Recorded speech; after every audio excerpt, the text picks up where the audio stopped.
On February 25th, Brazil became the first country in South America to report a COVID-19 infection. And as the number of cases increased over the subsequent weeks and months, its president refused to take any strong measures. He fought with state leaders who imposed lockdowns and mandated social distancing rules, calling their actions economically ruinous. Jair Bolsonaro still refuses to acknowledge the seriousness of the global pandemic. He's called the virus nothing more than a little flu. His priority has been to keep the economy going at any cost. But now Brazil has recorded more than 1 million infections and the world's second highest death toll. And as Bolsonaro pushes for people to go back to work, two of his health ministers have walked away. Nelson Teich had taken office on April 17th, but resigned just 4 weeks later. Teich had replaced Luiz Henrique Mandetta, whom Bolsonaro had dismissed for supporting quarantines. The president called it a consensual divorce, but Mandetta's sacking caused anger across Brazil, with many banging pots and pans from their windows. So, how will President Bolsonaro's handling of this pandemic affect the more than 200 million Brazilians? And are his decisions influenced by his friendship with the US president? We'll put those questions to one of the men who's played a central role during this crisis. Brazil's former health minister, Luiz Henrique Mandetta, talks to Al Jazeera.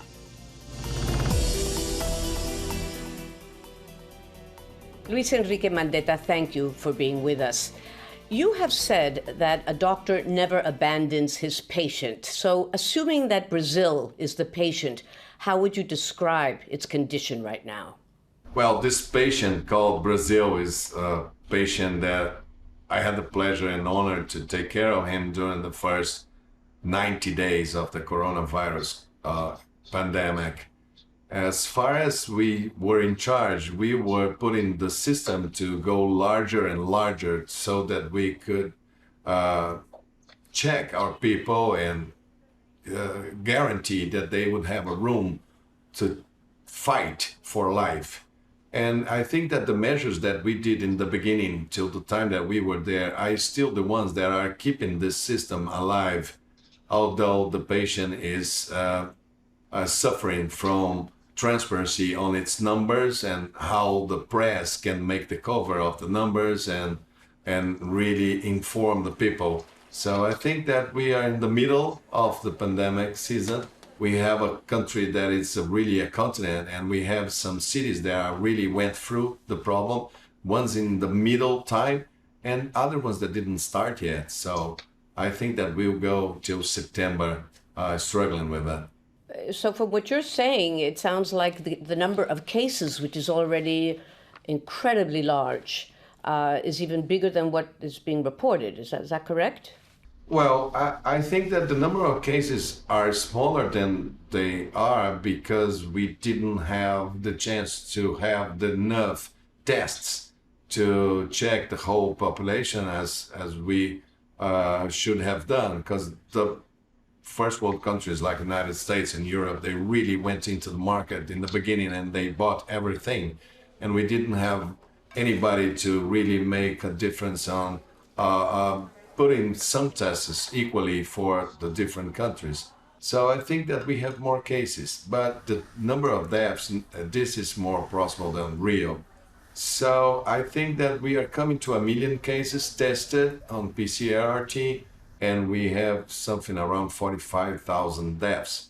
For a country of this size, with this population, with 215 million people, when you put this in an average and compare with countries of our size, we are in the midterm countries. Our health system really worked well. Here in São Paulo, we opened 7,500 intensive care units. So the system really responded well. Our industry became to producing all the equipment that we need. So we are now becoming to a time that we really can produce everything we need to face the epidemic. So it's not easy, but we are struggling very hard to give people a chance for fighting for life. Is this because of or despite President Jair Bolsonaro? I think that despite President Bolsonaro, because he made a choice, and it's a false dilemma of thinking that the economy should reopen and that we should never make any kind of isolation, any kind of stay home like a policy. So the population really, the people took care as far as they could. Some really did not. He puts pressure for soccer to come back. He puts pressure for the companies to reopen since the beginning. So despite of the way that he thought that we should do, we've been trying to speak in a very easy way. The press is free. The Supreme Court had to work for our Minister of Health to release the numbers in the right way. There's a lot. The press made a kind of arrangement that they have every day the numbers that are collected by the states and cities and are sent to the press to try to make the civil society is really participating on it. So despite his positions, we are really trying to make our best.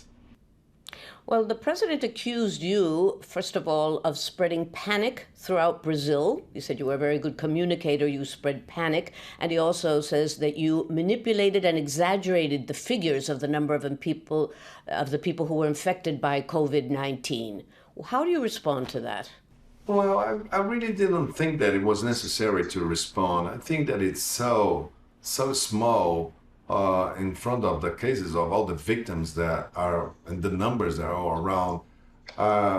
I'm not a communicator. I mean, if you see the images, you saw Italy, you saw the health system falling apart in New York, you saw the nurses in England working with plastic bags in their heads because they didn't have the equipment.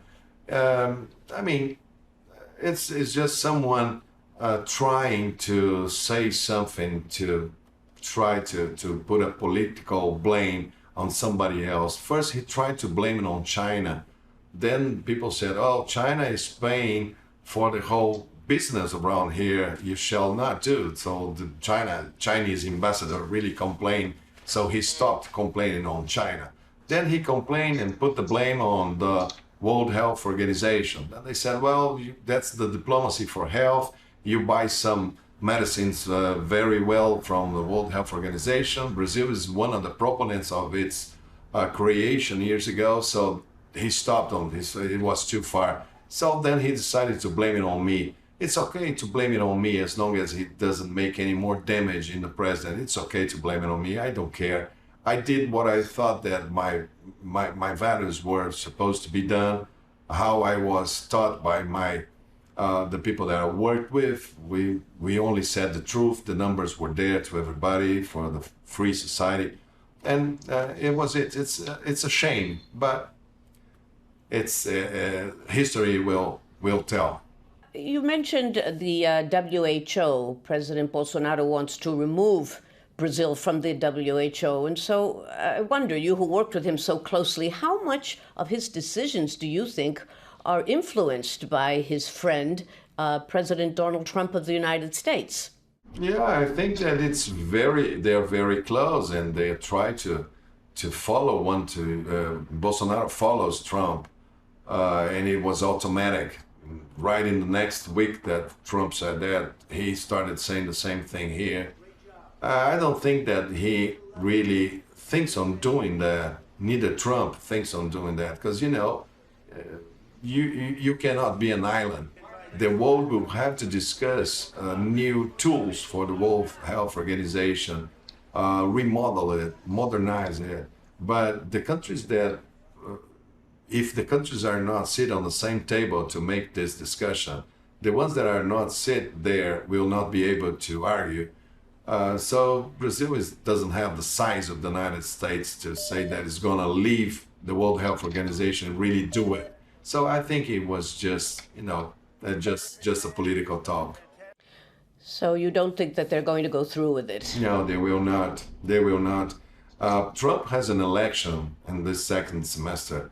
Bolsonaro has in 2022. So as soon as Trump passes through his election, no matter the result, if he loses, The United States won't do it. If he wins, the United States won't do it. So Bolsonaro is probably going to change his position also.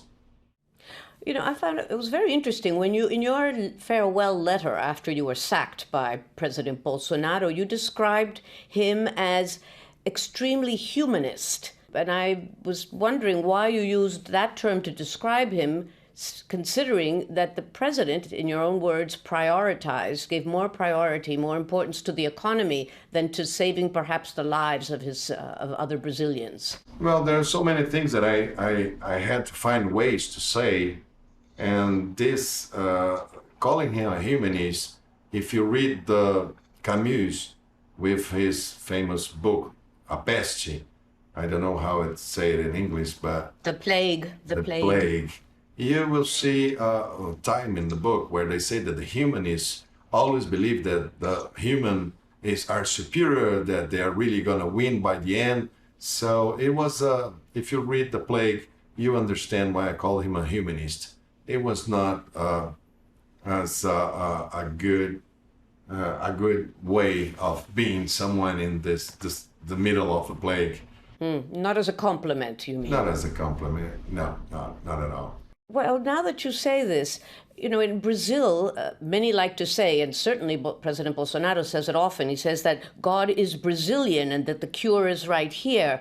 And that brings up the whole issue of science versus religion. And that's a problem, that's an issue not just in Brazil, but all over the world, especially in times of a pandemic. How do you convince people and governments that science is more relevant than religion in certain cases? Well, saying the truth. If you say the truth and you search the truth, when I was there, I was speaking to Brazilian people almost every day or 3 or 4 times a week. And we put the numbers, we put the things that we didn't know, we put the things that we thought that we know that were true, that became not true anymore. So really explaining them that science is the only way to do it. Well, we had 3 pillars. The health system, the Brazilian health system, that's called SUS, is one of our pillars to defend it. The second pillar was life, and to say that every life matters, no matter if rich or poor, if black or white. And third, science as the way to take decisions. And that really brought the people together. When he started saying all that chloroquine, all that kind of things, saying that God, Brazilian, and that the Brazilians we go well with this disease because we are different people. If you see the polls here, 84% of people believe in science and believe in what we were saying, and he didn't believe on what he was saying. So I think it's just a matter of time, and things will go each one to the right place, and I think that science will prevail. Well, maybe so, but right now hydroxychloroquine is on the protocol for all Brazilians who go to public hospitals with COVID-19. In a country as large as Brazil, how much of a concern is that? I think it's a big concern because we don't know. First, we don't know if it works. And the second is that we don't know if it harms people.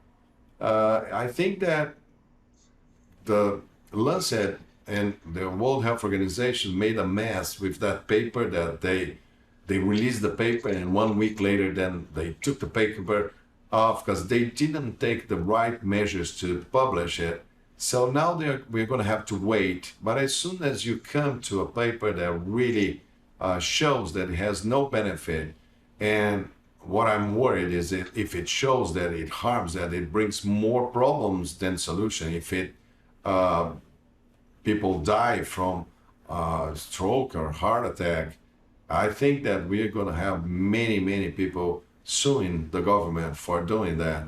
So I think that science is the one that's going to answer this question by the end. And that's just, as I say, many leaders decided to face this disease in a political way. And they all started the same way. This happened to Boris Johnson in England, to Trump in the United States, to the guy in Mexico, to Bolsonaro. The problem is that everybody, when faced the problem and really saw people dying in their countries, they decided to change their position. And this is not wrong. They started in a certain way and they faced the truth and they called for science, they called for people to preserve lives, what would be the largest value of some countries. And Bolsonaro kept on it and didn't change his position. That's why it brings the whole world amazed to what he's doing. Exactly. But you know, some people, one explanation perhaps for what many of us might see as a somewhat irrational decisions is that sort of human tendency to go into denial when faced with fear. And in fact, I think you said, and I'm quoting you, I think you called it the rejection of facts that is magnified by hatred. And I'm wondering, how does hatred fit into the equation in this case? Well, it fits because of the social media. That's where they got the crowd to say that he's right, and people that talk so only for that kind of people that really follows the social media, and they are really if he says that they should pray, they will pray. If they say that they should laugh, they will laugh. So he thinks that that's a political power. So the hatred comes from there. I think that the same people that is applauding is the people that is gonna throw stones on him. Well, right now, President Bolsonaro is saying that the military of Brazil, the armed forces, would not allow an elected president to be removed from office. Many people, in fact, are already saying that the military is in charge of the government, including hundreds of people who are now sitting inside the health ministry. And that also includes, by the way, the acting health minister, who is a retired army officer. Does that worry you? Well, he's not a retired. He's in charge yet. He was in charge of the whole Amazon area. He just left there to run the Ministry of Health, which I think that it's not. It's a pity because we have so many sharp and brilliant people on health to work there. I don't think that the military forces would do anything for him if he really has some kind of guilty that brings it to some kind of impeachment or so. But what I think is that he uses as a political weapon, but I think that when things comes to a point, the democratic institutions in Brazil are very strong, and if something happens, we did that with Miss Dilma, we did that with people on streets, with color. I think that the institutions here are pretty well, and the democratic system is very strong here. There will be no way to walk a single line out of it. In hindsight, and in view of this pandemic, do you regret having ended a cooperation agreement with Cuba that sent back thousands of Cuban doctors and nurses to their country? No, I don't think so. They were only, by the time that they ended that program in 2018, there were 8,000 physicians. Brazil has something around 540,000. So it was nothing close to what we have. And they were really replaced very fast. That program really was a problem for the physicians from Cuba that came over. Almost 3,000 of them decided to stay here because they didn't have any freedom in Cuba. They were not allowed to have families, and they got married here, they have kids.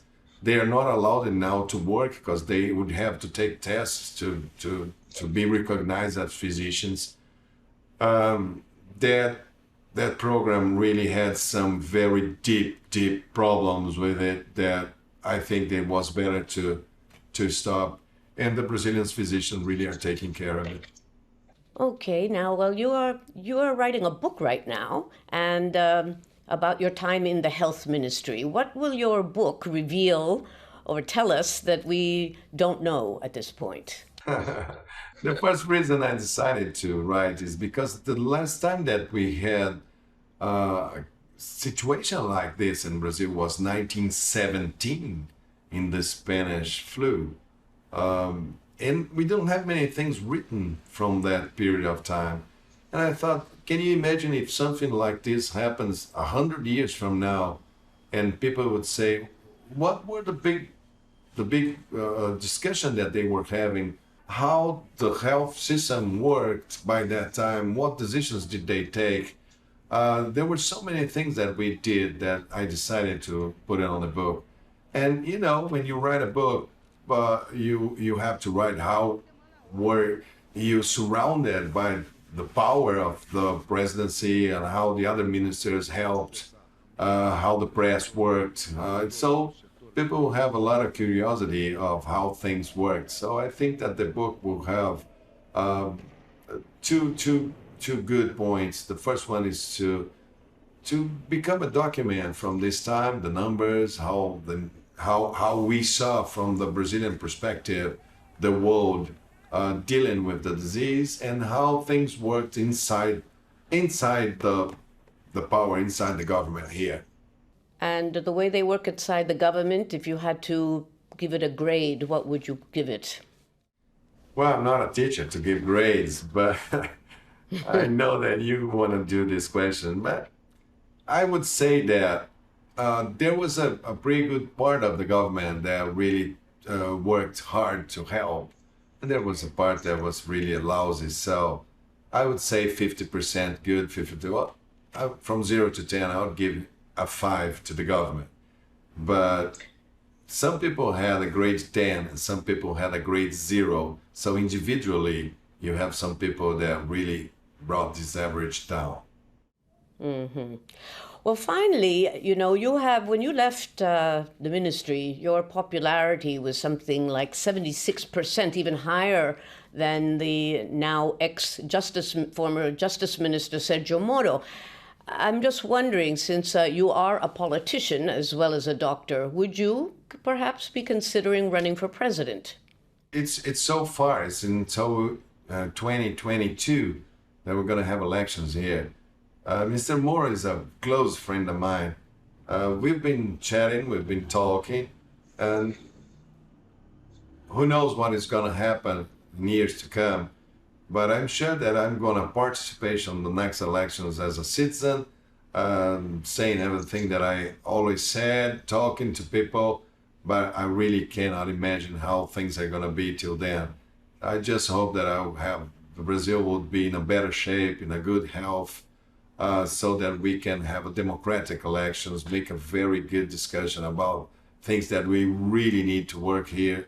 Nobody can stand anymore in one side, the extreme left wing, like PT and all the problems that they had in government. On the other hand, the extreme right and Bolsonaro and all the problems that they have. People are tired and sick of this kind of duality.